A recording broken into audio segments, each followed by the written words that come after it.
सवाल मेरा यह है कि जो प्रदर्शन यहाँ पर हो रहा है, क्या मांगे हैं, किन मांगों को लेकर यहाँ पर लोग इकट्ठा? सन 1954 में पंचशील समझौता हुआ था भारत और चीन के बीच में। 1962 में चीन ने तिब्बत 1959 में हड़पने के बाद भारत पर हमला किया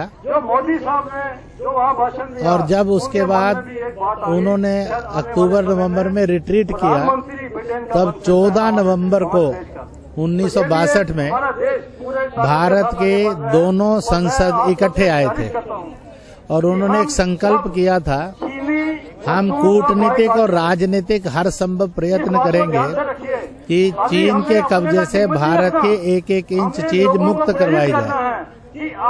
आज के कार्यक्रम का पहला उद्देश्य है, भारत की संसद में जो एक मत निर्णय संकल्प किया गया था, वो देश को स्मरण कराना कि वो संकल्प को भूले नहीं, बल्कि जन जन में वो संकल्प याद किया जाए ताकि वो संकल्प साकार हो। लेकिन इंद्र जी, जमीन जिस तरीके से आप बता रहे हैं कि वापस नहीं आ पाई, इसके पीछे वजह आपको क्या लगती है? कहाँ अटकलें आई कि जो ये आज तक पूरा नहीं हो पाया?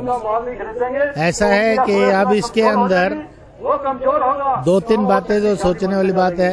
एक, हमने चीन से एक बराबर की शक्ति के रूप में बात करनी चाहिए। देश के अंदर जो ये बात आ गई पिछले कुछ समय पहले से कि चीन बहुत ताकतवर है और भारत कमजोर है, इस नीति में परिवर्तन होना चाहिए। अगर चीन ताकतवर है तो भारत उससे कम ताकतवर नहीं है, भारत भी उतना ही ताकतवर है, बल्कि उससे ज्यादा ताकतवर है।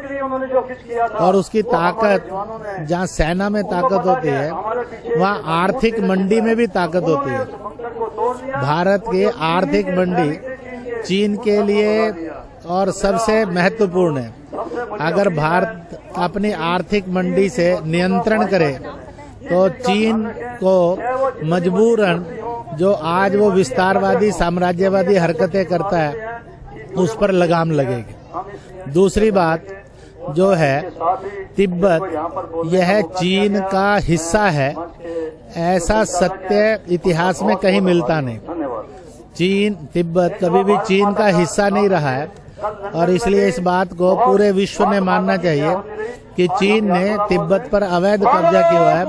Tibet was never a part and parcel of China.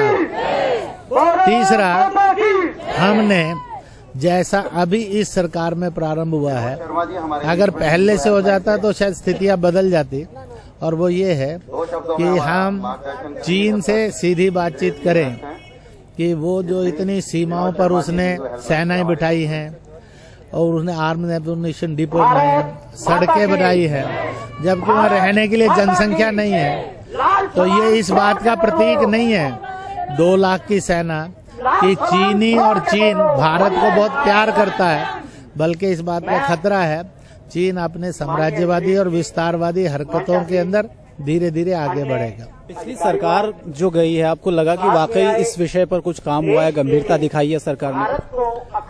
ऐसा है कि जो पिछली सरकार गई है, उसने जो गंभीरता दिखानी चाहिए थी वो नहीं दिखाई। अगर दिखाई होती तो शायद दिन बदल जाते। इतना है कि आज की सरकार ने चीन से एक ताकतवर पड़ोसी मित्र के रूप में बात की है, और दूसरा, तिब्बतियों के और जो अधिकार हैं, तिब्बतियों का जो मौलिक अधिकार है, उसकी चिंता करने का भी काम शुरू किया है।